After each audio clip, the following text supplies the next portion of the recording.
आजकल किसी के यहाँ जाते नहीं है। गोपी बोली कि बाबा ने चल तो सही। बाबा ने कहा, शंकर भगवान ने कहा कि हम जाएंगे तो, लेकिन ये पूछ के आओ कि हमें लाला के दर्शन कराएगी कि नहीं। गोपी दौड़ी दौड़ी नंद भवन में आई, आकर के मैया से बोली, मैया बाबा ये कह रहे हो कि दर्शन कराएगी कि नहीं। मैया ने कह दिया, हाँ हाँ हाँ बहुत कराऊंगी दर्शन, तू लेके तो आ, चल तो सही। गोपी दौड़ी दौड़ी शंकर भगवान के पास जाकर के पहुंची और बाबा चलो तो सही, चल तो सही, खूब दर्शन कराएंगे, खूब दर्शन कराएंगे। भगवान शंकर बोले ठीक है। जैसे ही शंकर भगवान ने आकर अलख जगाया, नंद रानी गोविंद को लेकर के जैसे ही दौड़ पड़ी एकदम। बाबा ने जाते ही कहा कि ला मैया मुझे दे। जैसे ही कहा कि ला मैया मुझे दे, मैया फिर सटपटाई, बोली यहीं से दूर से ही कर दियो पछ। शंकर भगवान बोले कि जब तक तुम इनको हमारी गोद में नहीं दोगी तो इनका रोना बंद नहीं होगा। और मैया बड़ी डरपते जैसे ही देने के लिए गई तो शंकर भगवान से बोली कि बाबा पहले जी अपने श्रृंगार को पीछे कर ले, जो ऐसे कर रहे हैं जिनको मुंह पीछे की तरफ। मेरा लाला डर गया। शंकर भगवान ने कहा कि मैया दे तो सही। जैसे डरते डरते गोविंद को शंकर भगवान की गोद में दिया तो जैसे ही गोविंद भगवान शंकर बाबा की गोद में गए तो रोना एकदम बंद, शांत हो गए। मैया ने सोची शायद यही जादू टोना कर गया देखिए, इसीलिए इसका रोना बंद हो गया। मैया ने जैसे ही गोविंद ने रोना बंद किया तो मैया कहती है ला ला ला ला मेरा लाला मुझे दे।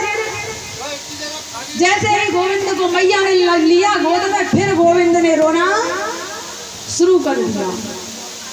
जोर जोर से गोविंद रोए।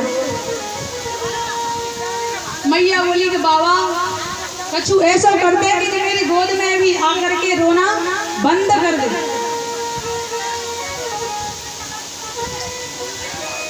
शंकर भगवान ने कहा कि ला मैया मुझे मेरी गोदी में दे गोविंद को। शंकर भगवान ने अपनी गोदी में लिया गोविंद को और कहा कि मैया अपने महल में कोई मेरा मंदिर बनवा देना छोटा सा, और जब भी आप गोविंद को स्नान कराएं, इस लाला को स्नान कराएं, तो इसके स्नान का जल मेरे ऊपर होके निकले।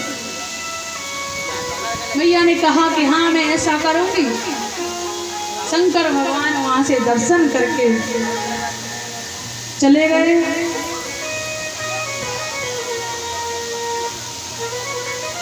आगे चल करके श्री कृष्ण को मारने के लिए एक और राक्षस आया जिसका नाम है तृणाव्रत।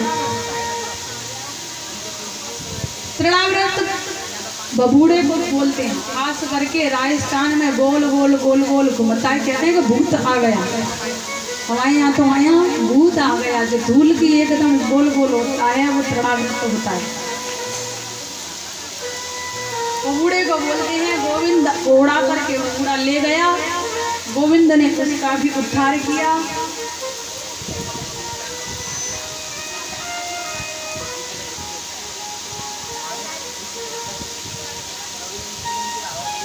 आगे चल करके गोविंद 1 वर्ष के हुए तो गर्गाचार्य जी नामकरण करने के लिए आए।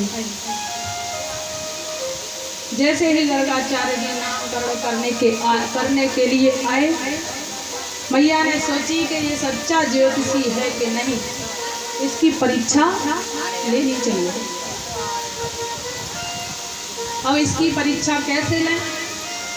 तो दोनों मैया ने दोनों पुत्रों की अदला बदली करके एक दूसरे की गोद में बिठा लिया और इधर उधर दोनों बैठ गए।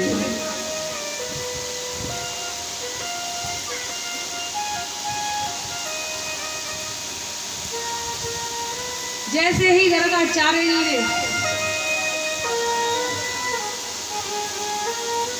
रोहिणी की गोद में बैठे हुए श्री कृष्ण को देखा तो समाधिष्ट हो गए, समाधि में लीन हो गए, आंखें खुली की खुली रह गई। जैसे कि मुझे गोविंद का नामकरण करने का अवसर मिला।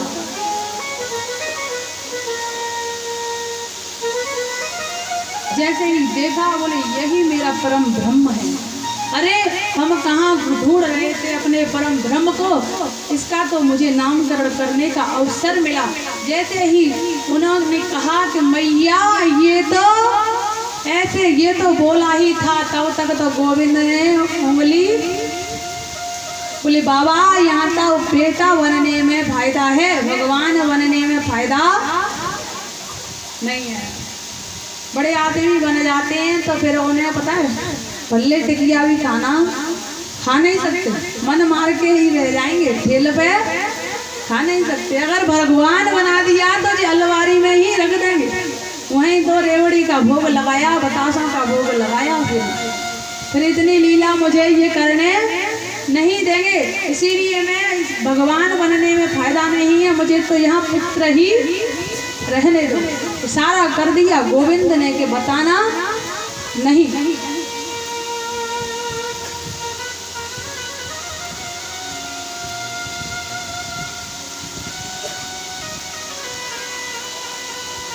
गर्गाचार्य जी भगवान के इशारे को समझ गए और बोले आपकी गोद में जो बालक बैठा है वो साक्षात गुणों का खजाना है।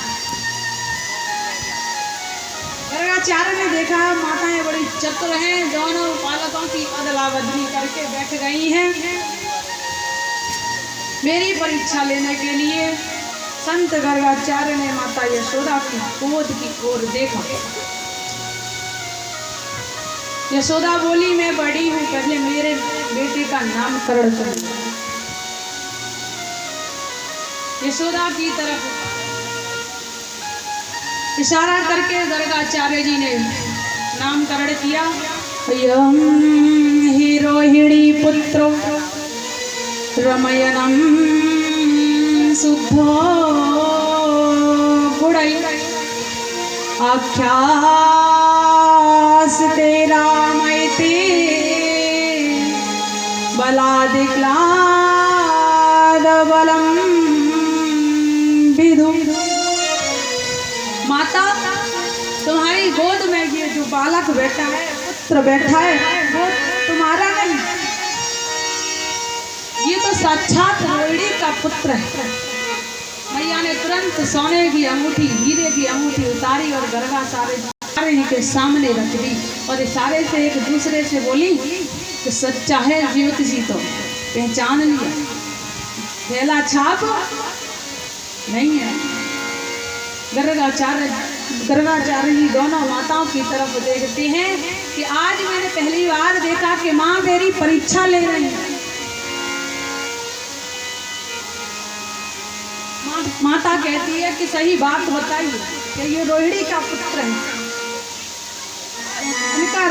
इनका नाम है राम, लेकिन बल की अधिकता के कारण इनको बलराम कहेंगे। फिर गर्गाचार्य जी ने कहा कि रोहिणी माता तुम्हारी गोद में जो बालक बैठा है ये पहले शुक्ल वर्ण के थे, फिर इनका रक्त वर्ण हुआ माता, अभी इनका वर्ण कृष्ण वर्ण होने के नाते इनका नाम कृष्ण रखता हूँ, मुरलीधर रखता हूँ, माधव रखता हूँ, वसुदेव रखता हूँ, मधुसूदन रखता हूँ। मैया बोली ये महात्मा जी इधर उधर की बात तो करे मत। गर्गाचार्य जी ने कहा क्यों मैया, सीधे सीधे क्यों ना बतावे कि मेरे लाला का नाम क्या है और मेरा लाला कितना पराक्रमी होगा। अरे सोना चाहिए तो सोना ले या, चांदी चाहिए तो चांदी ले या, धन दौलत चाहिए तो बता दे, लेकिन इधर उधर की बात इतने नाम बताने की जरूरत एक नाम बता दो जो मेरे पुत्र का नाम हो। गर्गाचार्य जी ने कहा मैया इनके तो बहुत से रूप हैं, बहुत से नाम हैं।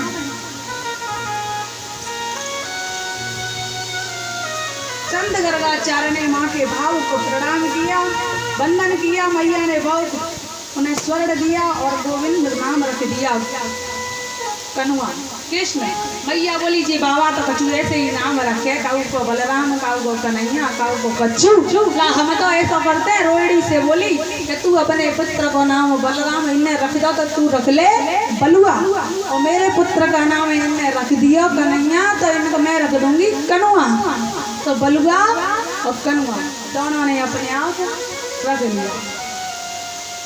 गर्गाचार्य जी ने माँ के भाव को प्रणाम किया, नामकरण हुआ।